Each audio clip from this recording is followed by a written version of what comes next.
Hello and welcome to the Next Gen Racing YouTube channel. Yes, the Derby in the Oaks are finally upon us. Unfortunately, no Sam to preview the racing this week, but he's on holiday and he has sent us his selections, which will come later in the video. First of all, thank you very much for the recent support. Do subscribe if you're new. Make sure you like the videos if you're enjoying it, and comment if you'd like to see any different content or for us to make something else. But look, without further ado, let's move on. We've got 3 races to cover, and we're going to start with the Coronation Cup.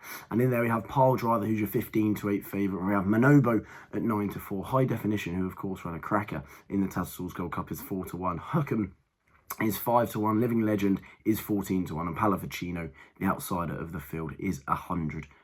Now look, I don't think it's too much of a betting proposition, if I'm being honest. I think Pile Driver, of course, remains the one to beat after finishing 4th in the Shima Classic last time out. If you're looking at Manobo, I think dropping back in trip, not sure he quite has the turn of foot over 1.5 miles. Of course, he won at Kempton over 1.5 miles last year and at St. Cloud on very soft ground. So it'd be interesting to see what he's like stepping back in trip. I thought he was going to be more of a stayer this year. Perhaps he'll appreciate the step up in trip a little bit later in his career. But at the moment, I think he's definitely one to pass on over 1.5 miles. And for me, it may just be a price thing, but I am going to side with Huckham. I think on his day he can be absolutely electric. We saw it at Ascot on the last day of the season last year on soft ground. He was absolutely electric there, and of course at Newbury in the Geoffrey Freer Stakes over a little bit further. He was only beaten about half a length by Pile Driver in the Shima Classic, and he is 3 times the price. I know he's as inconsistent as they come. He needs to probably bounce back and take a large step forward, and probably a career best here. He has been a little bit disappointing, but I think he's absolutely electric on his day, and if he can gallop them into submission, show a good turn of foot, I think 11-2 looks a good price.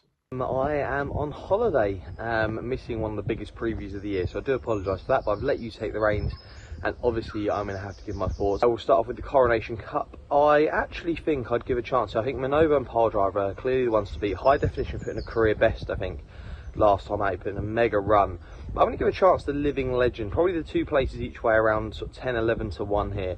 Ran a really good race, proper Mark and Charlie Johnson horse this, staying on stoutly to beat Yabir last time out, and before that winning on All Weather Finals Day, beating a well-regarded horse of variance, Tyrinthian Sea. A lot of people thinking that horse was a banker on that day, and did very well. So beaten 2 good horses recently, and I'd probably give a chance to that each way. I think Manobo would be my main danger in that race. The drop back in trip may be the concern, but it looks like a little bit of a hot race, but I'll be with Living Legend in that. In the Oaks, this is an interesting one, because Emily Upjohn is a horse that I've been a massive fan of ever since she won at Sandown. She obviously won the Moose Story in good style, and I just think that she's all class, and that's why I'm just a bit concerned about the step up and trip up. Oh, they could still go for the Prix de Diane, but I'm just a little bit concerned with regards to that horse. I'm going to be with Emily Upjohn, probably a no bet race, not the best price in the world, but I just think that she could potentially be a superstar.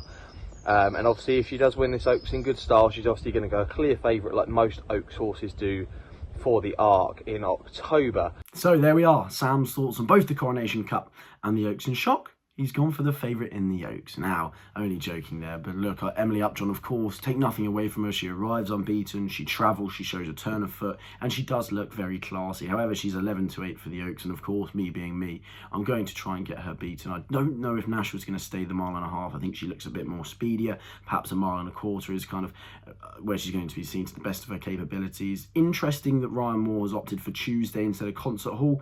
I probably would have gone the other way around, but goodness me, what on earth do I know, eh? But I thought Concert Hall of the 2 looks the biggest danger, around 11-1. She was staying on in the Irish Styles and Guineas, of course, out of Was. I think she's definitely going to stay the 1.5 miles. So it's intriguing that she is stepping up in trip, but I think there's one at a price, so I'm going to side with it, 33-1, and that's Moon de Vega for good old Rafe Beckett, who finished 4th, and it was a luckless 4th at Lingfield in the Oaks trial last time out. She tried to get to the front at Chester last time out. She tried to get to the front and make all early doors, but she didn't actually get to the front. She got boxed in, and goodness me, she lost all momentum around that home bend, had to then come 3 wide off the rail, and was staying on in good style. I don't think she was plugging on, I think she was staying on I think this step up in trip should definitely suit. Look, of course, she's going to have the luck, and she's 33 to 1. So if she can sneak a place, I think Moon de Vega does have a good chance of plugging on, whilst the others perhaps aren't staying. And I will also take Concert Hall against the favourites. So we've got Concert Hall at 11 to 1, and also Moon de Vega at 33 to 1.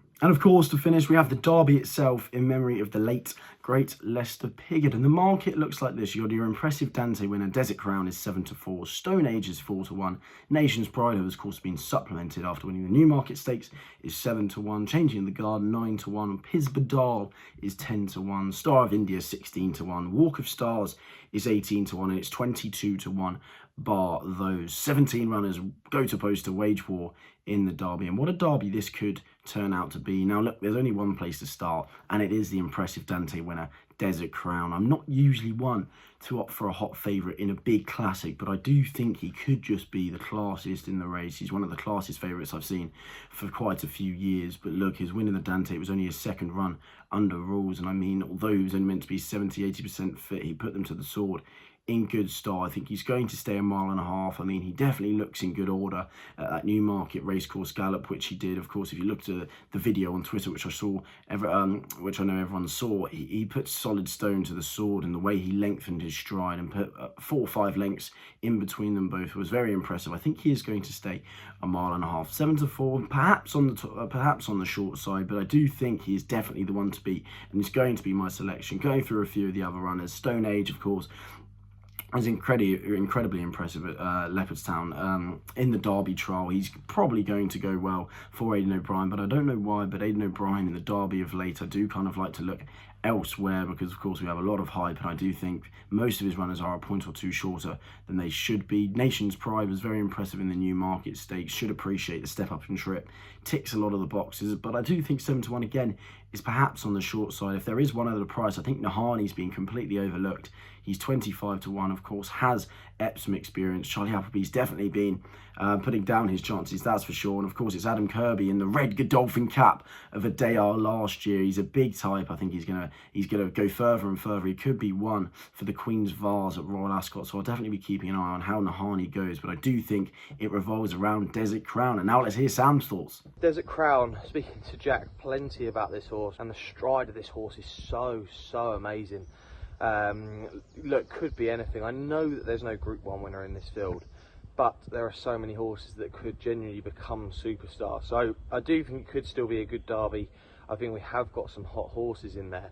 On our anti-post video, I did put up Pisbadal at around 22 to 1. I don't think that's the worst bet in the world. Obviously, Gavin Ryan has been taken off that horse with Frankie now taking the ride. I think that horse is going to go well, but I think Changing of the Guard is probably going to be my main selection each way in this race. I mean, if we looked at it the other day, and you look at New London and the run in that race, I just think New London is actually a really good horse. I just don't think the horse handled Chester. I think New London could be a horse to really follow this season, potentially going on to something like a Ledger. Obviously not running in the Derby, but I think Changing the Guard was really impressive. Looked like he had all staying power and was very happy with the way he ran. And I just think that, yeah, he'd probably be my bet. The one at a big price potentially. I know that we've got all these hot favourites with Stone Age, Desert Crown, Nation's Pride. Is the horse that was beaten by Nation's Pride. It's 100 to 1 for Andrew Balding. Jamie Spencer takes the ride, and it's Who Ya Mai who's 100 to 1 in this race. The horse finished 7 lengths behind Nation's Pride last time out, and that was in a listed race, but stayed on really well. I know he's got to make up a lot of ground, but it really wouldn't surprise me if he could make up that ground and show some improvement. Hasn't won this season, finished 3rd and then 2nd, but I wouldn't be shocked to see his horse making up late ground. And then my final bet, and what will be my nap of the weekend, will be Darkness in the final race on the Friday. You're probably going to laugh at me here because I can't get away from this horse, but running over 7 furlongs at Epsom could be potentially a track that lights this horse up. Didn't run a bad race last time in the Victoria Cup, really didn't. I was quite impressed by the way it ran the Victoria Cup. He finished 7th, but I just think that potentially he would have finished around 4th maybe if giving a clear run. He was stuck on the stand side rail and yeah, didn't really get the gap. So I just think that potentially he could run a big race. He is going to become a good horse for Amara, he really is. He's down to a marking of 91 now. You've got to remember this horse was only like within a length of Seal Away only you know, a year or so back, and Sealway, you know, is a 120 plus rated horse, and it's like this horse has got to have something in him. Maybe he's lost a bit of his class, but if O'Mara can find a bit of that look, he's got to be well handicapped off 91, surely.